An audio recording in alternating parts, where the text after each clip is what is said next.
Mitchell using the screen. Clark evades. 3 seconds. Clark the spin and the way. Looking healthy on that finish.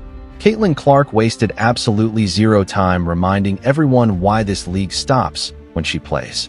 Gainbridge Fieldhouse in Indianapolis was the place to be on Saturday afternoon. The Indiana Fever hosted the Dallas Wings on ABC in front of a sold-out crowd. And what happened inside that building was nothing short of extraordinary. The first season opener in WNBA history where both teams crossed 100 points. The last 4 number 1 overall draft picks on the same floor simultaneously. And in the middle of all of it, a moment that will be talked about for years. Caitlin Clark became the fastest point guard in WNBA history to reach 1,000 points, 250 rebounds, and 250 assists, shattering Diana Taurasi's previous record of 62 games and doing it in 54. But we need to back up because the full picture of what Clark accomplished today is even more remarkable when you understand what she was dealing with. She left the floor twice during this game with what ABC reported as hip flexor and groin concerns. The same area that robbed her of 31 games last season and kept her out of the entire postseason. Both times she walked toward that tunnel, the entire building held its breath. Both times she came back out. She played 30 minutes, scored 20 points, dished 7 assists, and broke one of the most significant records in the history of the league while her body was clearly not at 100%. Coach Stephanie White downplayed it post-game, saying Clark's trips to the locker room were simply to get her back adjusted. But for a fan base that has watched her go down with injury after injury over the last 2 years, those moments are never easy to sit through. And on the other side of the ball, Dallas had a roster that was ready to make a statement of their own. First-year head coach Jose Fernandez, 25 years at the University of South Florida before making his WNBA debut, built this team to play fast, shoot threes, and make life miserable for opposing defenses. Paige Bueckers, coming off her 2025 Rookie of the Year award. Ogunbowale, as lethal as ever. And Aaliyah Boston, the first overall pick in the 2026 draft, making her regular season debut. 4 of the last 4 number 1 picks on the same floor. The WNBA's 30th season couldn't have asked for a better opening act. So, let's get into it. Kelsey Mitchell put Indiana on the board before Dallas had even touched the ball. A pull-up jumper on the opening possession that had the crowd immediately on its feet. Bueckers answered with a 24-foot 3 on the other end. And just like that, the tone was set. 2 elite point guards, both ready to go, both refusing to give an inch. Clark found her footing quickly. A driving layup off a Boston feed. 2 free throws after drawing a foul. Indiana and Dallas going back and forth on every single possession. Neither team was able to get more than a basket or 2 of separation. The first quarter was everything a season opener should be. Physical, fast, and impossible to look away from. Mitchell was the story of the first quarter for Indiana. She was simply unguardable in those opening minutes. Reverse layups, finger rolls, driving layups, doing whatever she wanted, whenever she wanted. She had 10 of Indiana's first 14 points and carried the Fever through the early minutes with everything she had. Dallas weathered the Mitchell storm and kept trading punches. Bueckers hit a jumper. Siegrist buried the 3. Shepard added a layup and converted the foul.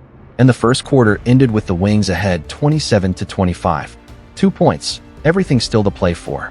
The crowd was completely unhinged and the game hadn't even hit the halfway point of the first half. The second quarter was where Dallas separated. They went on a 12-3 run that stretched the lead out to 9, and Indiana simply had no answer for it. Ogunbowale was relentless from the perimeter.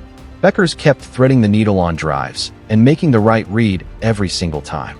The Wings hit 10 of their first 16 three-point attempts in the opening half, a shooting performance that was borderline absurd, and they headed into the locker room up 60-51 with all the momentum.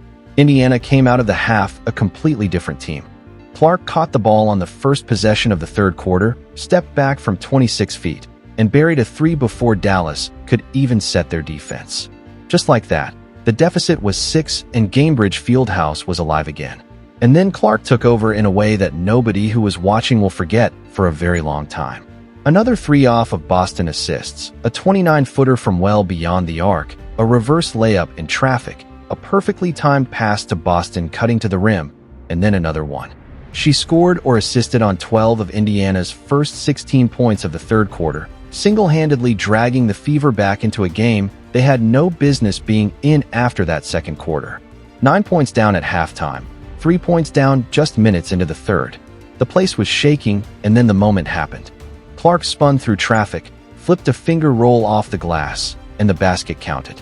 And with it, history was made. Caitlin Clark became the fastest player ever to accumulate 1,000 points, 250 rebounds, and 250 assists in WNBA history, 54 games, breaking Diana Taurasi, one of the greatest to ever play this game, who did it in 62. Hall of Famer Tamika Catchings, who reached 1,000 points herself in her 54th game with this very franchise, was sitting in the building to watch it happen. The crowd gave Clark a standing ovation.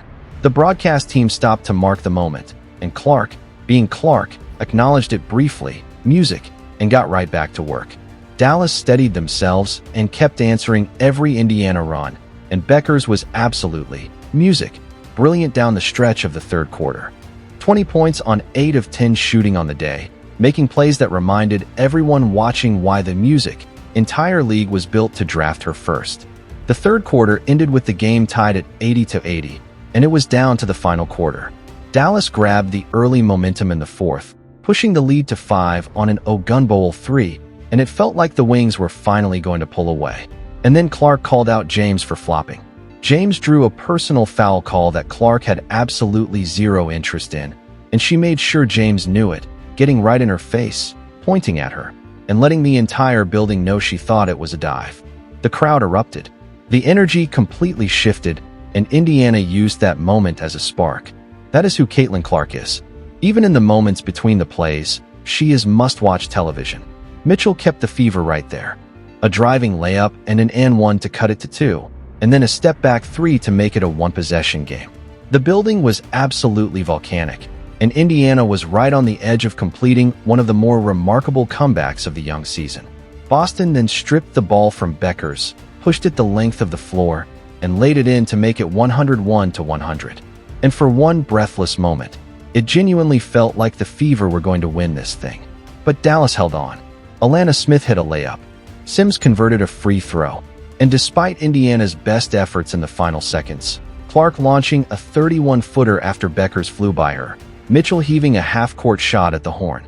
The Wings survived. Final score, Dallas Wings 107, Indiana Fever 104. Mitchell finished with 30 points, a performance that on any other day would have been the headline.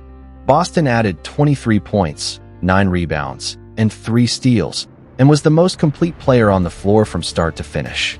Clark finished with 20 points, 7 assists, and 5 rebounds in 30 minutes, while leaving the floor twice, breaking Diana Taurasi's all-time record, calling out a flopper in the fourth quarter, and launching a 3 at the buzzer, just trying to win the game. That is her. That is all her. For Dallas, Ogunbowale led the way with 22 points. Sims added 20 off the bench in a massive performance against her former team, and Beckers delivered 20 points on 8 of 10 shooting in a showing that validated everything the WNBA world has been saying about her since she was drafted. The Wings shot 12 of 23 from 3 and were simply too good from the perimeter to be beaten. Indiana loses the opener, but nobody walking out of Gainbridge Fieldhouse felt like they watched a team that wasn't ready to compete. The offense was there. The depth was there. The star power was there. Defense is the thing to clean up, and that is something that gets better as the season goes on and the continuity builds. Caitlin Clark broke Diana Taurasi's record today in 54 games, while leaving the floor twice, while the game was on the line. If that is what Game 1 looks like, this is going to be one extraordinary season. Next up for Indiana, a trip to Los Angeles to face the Sparks on May 13th. Alright, that's it for this one. Thanks for tuning in. Let us know what you thought down below in the comments. Don't forget to like, subscribe, and share the episode if you enjoyed it, and we'll catch you in the next one.